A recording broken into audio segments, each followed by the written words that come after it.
아멘. 오늘 하나님께서 우리에게 주신 말씀은 누가복음 21장 5절부터 19절까지의 말씀입니다. 신약성경 132쪽에 있습니다. 누가복음 21장 5절부터 19절까지의 말씀입니다.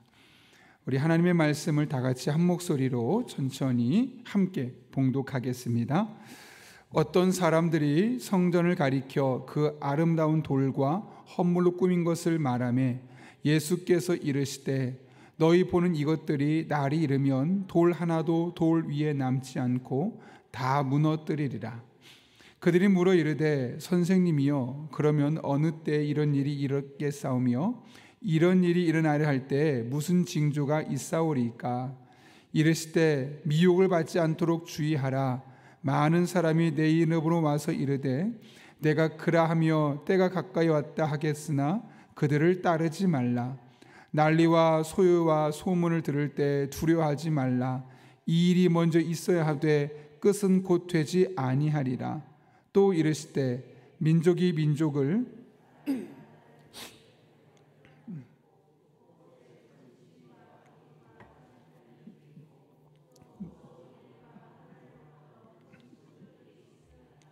이 모든 일 전에 내 이름으로 말미암아 너에게 손을 대어 박해하며 회당과 옥에 넘겨주며 임금들과 집권자들 앞에 끌어가려니와 이 일이 도리어 너에게 증거가 되리라. 그러므로 너희는 변명할 것을 미리 궁리하지 않도록 명심하라. 내가 너희의 모든 대적이 능히 대항하거나 범할 수 없는 구변과 지혜를 너희에게 주리라. 심지어 부모와 형제와 친척과 벗이 너희를 넘겨주어 너희 중에 몇을 죽이게 하겠고 또 너희가 내 이름으로 말미암아 모든 사람에게 미움을 받을 것이나 너희 머리털 하나도 상하지 아니하리라. 너희의 인내로 너희 영혼을 얻으리라. 아멘. 이 세상은 영원하지 않습니다. 반드시 세상이 끝나는 때가 있고 그때는 함께 우리 영혼의 심판이 찾아올 때가 있습니다. 중요한 것은 그러한 때 어떤 징조가 있을지는 알 수 있지만 그 정확한 시간은 누구도 알 수 없다는 거죠. 그래서 우리가 사실은 이 종말의 때를 접할 때마다 때로는 두렵기도 하고 때로는 미혹되기도 하고 그런 많은 어려움을 겪기도 합니다. 여러분, 그렇다면 종말의 때 언제인지 모르고 그 전에 여러 가지 징조가 있다고 할 때 그런 종말의 때를 명확하게 알 수 없는 우리는 일상의 삶을 어떻게 살아야 할까요? 오늘 본문을 통해서 이 같은 말씀을 우리에게 전하고 있는데요, 오늘 본문은 이 말씀의 종말이 임할 때 그 전에 나타날 징조들이 무엇인지 그 이야기를 우리에게 전하고 있습니다. 먼저 이 이야기가 어떻게 시작되었습니까? 5절을 보면 이렇게 시작하죠. 어떤 사람들이 성전을 가리켜 그 아름다운 돌과 한 현물로 꾸민 것을 말하며 예수께서 이르시되. 여기 보면 어떤 사람들이 했던 성전에 대한 평가, 예루살렘에 있었던 그 성전에 대한 평가를 합니다. 뭐라고 말하냐면 아름다운 돌로 꾸려졌습니다. 아름다운 대리석, 가장 비싼 상아 이런 것들을 예쁘게 꾸며졌고 온갖 현물, 금, 은, 비싼 것들로 치장되어 있었던 성전입니다. 누가 봐도 그 당시에 가장 아름답고 가장 고급스럽고 가장 세련된 곳이었습니다. 이들은 이런 성전의 외형을 보고 감탄했죠. 감탄까지 한 것으로 보아서 야, 우리에게 이런 성전이 있다는 것이 얼마나 좋은가, 너무너무 자랑스러웠을 것이고 이렇게 고급스럽고 세련된 건물에도 이런 건물에서 예배하고 있는 자신들을 매우 자랑스러워 했을 겁니다. 우리도 요즘 그렇지 않습니까? 대부분 많은 사람들이 우리 교회 오라 할 때 우리 교회 건물 일에 다양한 것 있어 하면서 그런 것들이 사람에게 설득하는 요소가 되기도 합니다.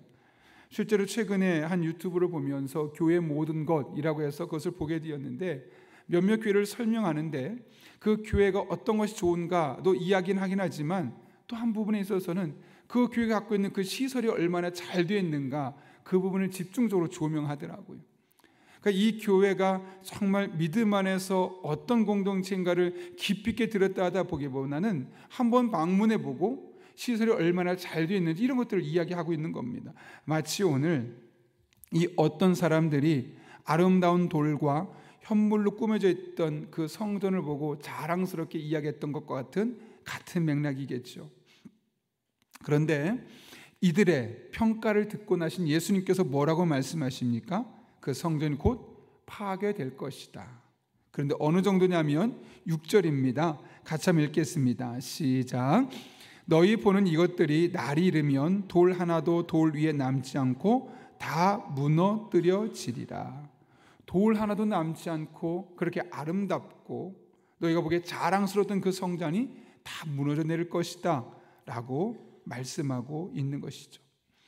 이 예수님이 이 말씀을 들으며 섬뜩했습니다. 그 당시에 하나님께서 만나주시겠다고 말씀하셨던 성전까지 무너뜨릴 정도라면 변질된 성전, 더 이상 성전으로서 본래 기능을 하지 못하는 이 성전은 파괴될 수밖에 없다는 것이죠. 그렇다면 교회도 마찬가지 아닐까요?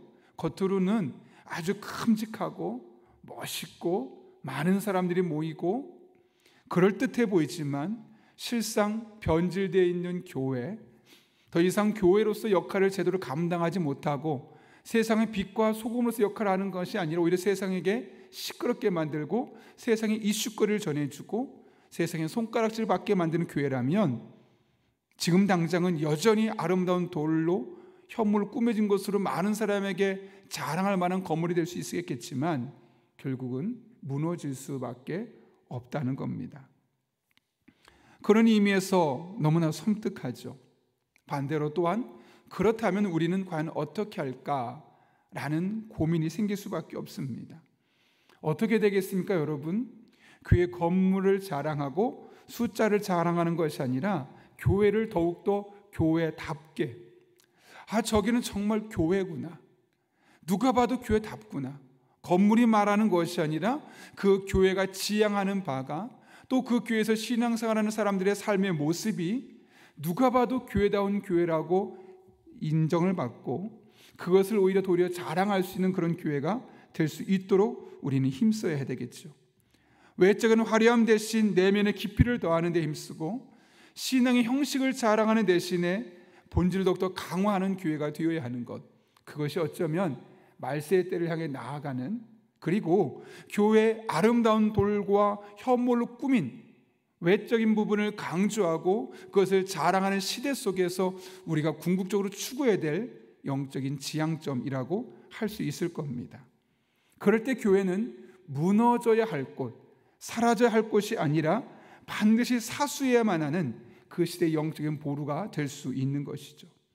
하나님께서 바로 이 일을 위해서 이 시대 우리를 그리스도인으로 부르셨습니다. 우리가 왜 이 세상에 존재하겠습니까? 우리가 왜 이 교회를 다녀야 되겠습니까? 바로 이 교회가 건강한 교회, 겉으로만 그럴듯한 교회가 아니라 교회에서 드려지는 모든 것들, 교회에서 지향하는 모든 활동들, 또 그 교회를 다니고 있는 성도들의 모습과 그 성도들의 삶의 태도가 정말 교회다움을 지향하고 내면의 깊이를 더해서 세상 속에 진짜 교회가 무엇인지를 보여주기 위해서 지금 이 시대, 말세 때를 향해 나아가고 있는 이 시대에 우리를 이 땅에 부르셨고 이 교회에서 함께 신앙생활을 하게 하신 것이 아니겠습니까? 우리가 오늘도 이와 같은 영적인 사명이 우리에게 주어졌음을 깊이 인식하며 우리 교회를 더욱더 교회답게 신앙의 본질을 더욱더 추구하는 교회가 되고 우리 성도 한 사람 한 사람은 저를 비롯해서 화려함 대신에 내면의 깊이를 더할 수 있는 그런 믿음의 공동체가 될 수 있기를 예수님의 이름으로 축원합니다. 예수님께서 성전이 무너질 것을 말씀하시자 이 말씀을 들은 이들이 깜짝 놀라서 묻습니다. 7절입니다. 이렇게 질문하죠. 그들이 물어 이르되 선생님이여 그러면 어느 때 이런 일이 있겠사오며 이런 일이 일어나려 할 때 무슨 징조가 있사오리이까? 겁이 났던 것이죠. 도대체 언제 이런 일이 일어나겠습니까? 그 두려움에 물었습니다. 그때 예수님께서 뭐라고 말씀하셨는가? 8절 같이 읽겠습니다. 시작. 이르시되 미혹을 받지 않도록 주의하라.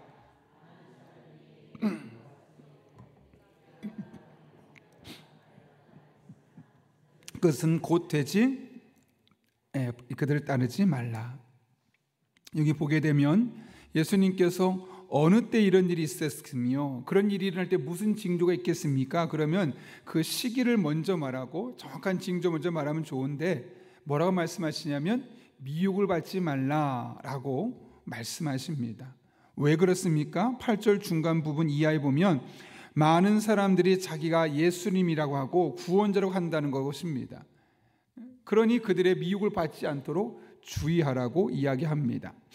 실제로 많은 이단과 사이비 그리고 이단성이 있는, 아직 이단이라고 정죄되지는 않았지만 이단성이 있는 이들의 특징이 뭐냐면 자칭 예수라는 말을 하기도 하고 또 나는 내가 하나님이다 라고 말을 하기도 하고 실제로 하나님이라고 말하진 않고 내가 예수님이라고 말하진 않지만 마치 그런 분처럼 말하고 그런 분처럼 행동하는 이들이 있습니다.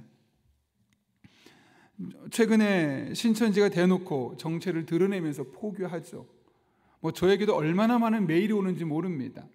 목사님, 저는 신천지 교회 성도인데 목사님이 잘못된 길을 가고 있습니다 하면서 저를 오히려 이 기독교 원래 갖고 있는 우리 신앙을 버리고 신천지로 돌아오셔야 합니다. 평신도들에게 하는 것이 아니라 목사인 저에게 그렇게 이메일까지 옵니다. 그렇게 대놓고 자신의 정체를 드러내고 이야기하고, 여러분 아마 시내에 가보시면 아시겠지만 나는 신천지인데요 하면서 예전 숨어서 했다면 요즘은 아예 대놓고 이야기합니다. 또 하나님의 교회 같은 경우는 용인제일교회 구 건물을 매입한 뒤에 얼마나 적극적으로 지금 하는지 모릅니다. 시장 입구에 딱 하면 여성 2명이 서가지고 잠깐만요 하고 먼저 말을 걸고, 그러면서 보면 하나님의 교회 다니는, 그것도 한 40대 정도 되는 여성분 2명씩 꼭 붙여서 그곳에서 사람들에게 적극적으로 포교를 하고 있습니다. 아니나 다를까 거기는 많은 수적인 증가가 있죠. 이 외에도 이렇게 완전히 이단위로 정죄되거나 사입이라고 정죄된 이들 외에 이단성을 갖고 있는 수많은 교회들이 있습니다. 말세 때가 다가오고 있습니다. 왜요? 그들 스스로가 마치 예수님처럼, 마치 하나님처럼, 아니 때로는 자신이 재림주라고 이야기하고 또는 내가 하나님의 어머니라고 이야기하기도 하고, 그러면서 우리들의 신앙을 혼란스럽게 하는 것이죠. 그런데 많은 사람들이 이곳에 빠져 들어가고 있는 겁니다. 그러니 우리에게 예수님 말씀하시죠. 어디에도 미혹되지 말라. 반드시 이런 일이 있을 것이다. 이제 우리가 이것만 보아도 말세의 때가 다다르게 되었는데 또 그 뒤 일어나는 수많은 자연재해와 전쟁들을 보면 더더욱 그렇다는 것을 보게 됩니다. 우리가 좀 전에 읽었던 9절부터 11절까지 말씀 보면 이런 내용이 나오죠. 난리와 소유의 소문을 들을 때 두려워하지 말라. 소유의 소문을 들을 이 일이 먼저 있어야 하되 끝은 곧 되지 아니하리라. 또 이르시되 민족이 민족을, 나라가 나라를 대적하여 일어나겠고 곳곳에 큰 지진과 기근과 전염병이 있겠고 또 무서운 일과 하늘로부터 큰 징조들이 있으리라. 실제로 이런 자연재해들이 점점 전 세계적으로 증가하고 있습니다. 그리고 또 한 가지를 이야기합니다. 12절 보면 박해가 있을 것이고 핍박이 있을 것이다. 심지어 그것은 16절을 보면 부모와 형제와 가까운 이들에게 미움받는 일까지 있게 될 것을 우리에게 이야기하고 있습니다. 쉽지 않은 일상을 살아갈 것을 말씀하는 겁니다. 종교적으로 신앙적으로 미혹을 받은 일이 생길 것이고 이 세상 자연 속에서는 수많은 자연재해가 일어나게 될 것이며 또 누군가로부터 우리가 예수님을 믿는다는 이유로 신앙생활을 제대로 한다는 이유 하나로 손가락질을 받고 비난을 받고 핍박을 받고 박해를 받고 이런 일들이 우리에게 있을 것을 이야기합니다. 그렇다면 우리는 사실 걱정이 될 수밖에 없고 하루하루 어떻게 살아야 될까 그 마음속에 두렵기도 합니다. 그런데 예수님께서는 어떻게 말씀하시냐면 걱정하지 말라는 겁니다. 왜냐하면 하나님께서 이미 그러한 핍박의 때, 박해의 때도 우리를 위해 예비한 것이 있기 때문에 그렇죠. 오늘 본문 14절부터 15절까지의 말씀 같이 한번 읽어볼까요? 시작. 그러므로 너희는 변명할 것을 미리 궁리하지 않도록 명심하라. 내가 변박할 수 없는 구변과 지혜를 너희에게 주리라. 우리가 박해를 당하게 될 때 정확하게 그 상황을 설명할 수 있는, 또 그들의 말에 대해서 변박할 수 있는, 변론하고 반박할 수 있는 말을, 그런 지혜를 우리에게 주시겠다라고 말씀하십니다. 심지어 18절은 이렇게 이야기합니다. 18절 같이 읽을까요? 너희 머리털 하나도 상하지 아니하리라. 이것이 말세 때 일어난 수많은 징조와 핍박, 그리고 그 속에서 우리 그리스도인 한 사람 한 사람을 향한, 하나님의 자녀 한 사람 한 사람을 향한 하나님의 사랑이요, 하나님의 지혜요, 하나님의 도움이 있을 것을 우리에게 말씀하고 있는 겁니다. 그런 의미에서 이 마지막 때를 살아가는 우리에게 그리스도인의 고난은 단순히 그 고통과 고난으로 끝나는 것이 아니라 우리의 믿음을 증명하는 때고, 하나님의 능력과 지혜가 얼마나 크시고 놀라운 것인지를 경험할 수 있는 때이며, 바로 그 하나님이 나의 하나님이 되시고 나의 보호자가 되신다는 사실을 정확하게 입증할 수 있는 그런 은혜의 시기이기도 합니다. 그러니 우리가 이와 같은 때 세상에서 어떤 말이 있고 누가 우리를 현혹시킨다 할지라도 그런 것들에 미혹되지 말고, 고난이 설사 있다 할지라도 담대하게 받아들이며 기쁨으로 인내할 수 있기를 바랍니다. 하나님께서 우리들을 통해서 일하시는 때이기 때문에 그렇습니다. 바라기는 이 어려운 시기, 날로 기독교가 손가락질을 받을 수밖에 없고 또 종말을 향해 나아갈 수밖에 없는 이러한 시기에 우리로 말미암아 하나님이 하나님 되심이 이 땅에 온전히 증거되고 선포되고, 우린 그 속에서 하나님의 나의 아버지 되심을 날마다 경험할 수 있기를 예수님의 이름으로 축원합니다. 우리 함께 기도하겠습니다. 거룩하신 아버지 하나님, 오늘도 우리를 주님 전에 불러주시고 하나님의 말씀을 붙들고 함께 기도할 수 있게 하신 은혜 감사를 드립니다. 이 시간 친히 함께해 주셔서 우리가 겉으로만 교회 모습을 자랑하고 성도가 몇 명인지, 교회가 얼마나 좋은지 그런 것들을 자랑하는 것이 아니라 하나님의 자녀들로서 신앙의 본질을 더욱더 힘쓰게 하시고 내면의 성숙의 깊이를 더할 수 있는 복된 성도님들, 또 그런 복된 교회 되게 하여 주옵소서. 점점 말세의 때를 향해 나아가고 있는데 우리가 이 세상의 어떤 말에, 어떤 달변에 현혹되지 않고 미혹되지 않게 하여 주시며, 어떤 고통과 어떤 좌절과 어떤 박해가 있다 할지라도 우리가 우리의 믿음을 증명하고 하나님의 능력과 지혜가 얼마나 크신지를 경험할 수 있고, 그 하나님이 바로 나의 하나님 되심을 경험할 수 있을 때임을 기억하며 믿음으로 인내할 수 있는 하나님의 사람들 되게 하여 주옵소서. 오늘도 그렇게 지켜주시고 날마다 순간마다 이 하나님의 은혜 안에 머무는 주의 종들 되게 하여 주옵소서. 함께 하실 줄로 믿사오며 예수님의 이름으로 기도하옵나이다. 아멘.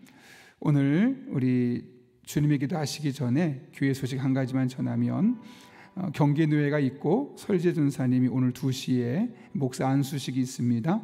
교회에서 1시에 출발하고 어울림 아파트 1시 20분 경유합니다. 함께 기도하시고 축복해 주시기를 부탁드리면서요, 오늘 이 시간 우리 함께 주님께서 우리 가르쳐 주신 기도함으로 예배를 마치도록 합니다. 하늘에 계신 우리 아버지, 아버지의 이름을 거룩하게 하시며 아버지의 나라가 오게 하시며 아버지의 뜻이 하늘에서와 같이 땅에서도 이루어지게 하소서. 오늘 우리에게 일용할 양식을 주시고 우리가 우리에게 잘못한 사람을 용서해 준 것 같이 우리 죄를 용서해 주시고 우리를 시험에 빠지지 않게 하시고 악에서 구하소서. 나라와 권능과 영광이 영원히 아버지의 것입니다. 아멘. 우리 이 시간 함께 기도하실 때 오늘 말씀을 기억하며 기도합니다. 우리 한 사람 한 사람이 겉으로 드러나는 것들, 형식적인 것, 외식적인 것을 너무나 자랑하고 그것에 힘쓰는 대신 신앙의 본질을 추구하고 우리들의 삶 가운데 우리 내면이 성숙이 더욱더 깊어질 수 있는 그런 복된 성도들 될 수 있게 달라고 기도합니다. 말세 때는 점점 다가오고 있는데 어떤 많은 사람들의 이단과 사이비 또 이단성이 있는 이들의 말과 그들의 활동이 현혹되지 않게 하시고 미혹되지 않게 하시고 끝까지 바른 신앙을 갖고 살아갈 뿐만 아니라 우리 한 사람 한 사람이 어떤 박해와 고난 속에서도 하나님의 하나님 되심을 경험할 수 있고 그 하나님으로 말미암아 승리를 경험할 수 있는 그런 종으로 살 수 있게 해달라고 기도합니다. 또 나아가서 오늘도 우리 하여금 성령으로 충만케 하시고 마땅히 기도할 바를 알게 하시며 모든 것을 합력해 선을 이루시는 하나님을 경험할 수 있게 하여 주옵소서. 우리 다음 세대들을 위해 기도합니다. 다음 세대들이 하나님을 인격적으로 만나게 하시고 다니엘처럼 뜻을 정하여 자신을 더럽히지 않고 거룩한 습관을 통해 시대를 끌어갈 수 있는 하나님의 사람이 되게 하여 주옵소서. 이 땅의 청년들이 세상의 흐름이 아닌 진리를 따르고 야망이 아닌 하나님이 주시는 건강한 비전을 품고 살게 하여 주옵소서. 타지에서 유학하며 군생활하며 직장으로 떨어져 있는 자녀들을 함께 주시고 그들이 있는 자리에서 하나님을 의지하며 영육간에 강건케 하여 주옵소서. 오늘도 하나님의 은혜 가운데 교회에서 진행되는 모든 일들이 순적하게 진행되게 도와주시옵고 우리 교회가 하나님 기뻐하는 믿음의 공동체가 되게 도와주시며 이 땅에 아프고 상처받고 좌절된 이들을 끌어안을 수 있는 그들을 품어주시는 하나님의 놀라운 은혜가 경험되는 은혜의 한 날 될 수 있게 달라고 또한 여러분이 가전 기도 제목과 여러분의 기도가 필요한 분들을 위해서 이 시간 하나님의 은혜를 간구하며 함께 기도하겠습니다. 거룩하신 아버지 하나님, 오늘도 우리를 불러주시고 하나님의 은혜를 삼하며 기도할 수 있게 하심에 감사를 드립니다. 하나님을 바라보며 하나님을 의지하며 믿음으로 나아가오니 우리들에게 성령으로 충만케 해주시옵고 하나님 아버지 기뻐하는 삶을 살아갈 수 있는 주의 종들 되게 하여 주옵소서. 말씀으로 새로워지게 도와주시옵고 하나님 앞에 기도하는 가운데 성령으로 충만하게 인도해 주셔서 하나님의 뜻을 따라 기도하며 하나님과 동행하며 하나님 영광 위에 온전히 쓰임받으며 나갈 수 있는 하나님의 사람들이 되기를 원합니다. 하나님 아버지, 말세의 때가 점점 다가오고 있습니다. 이 세상 끝이 다가오고 있습니다. 이런 때 우리가 어떤 모습으로 어떻게 살아야 할지 다시 한번 하나님 앞에 우리의 모습을 돌아보게 됩니다. 겉의 것을 드러낼 것이 아니라 외형만을 자랑할 것이 아니라 본질을 자랑하고 내면의 깊이를 더하고 더욱더 하나님의 사람다워지고 더욱더 교회를 교회답게 세워갈 수 있는 믿음의 사람들, 그런 교회 공동체가 되게 하여 주옵소서.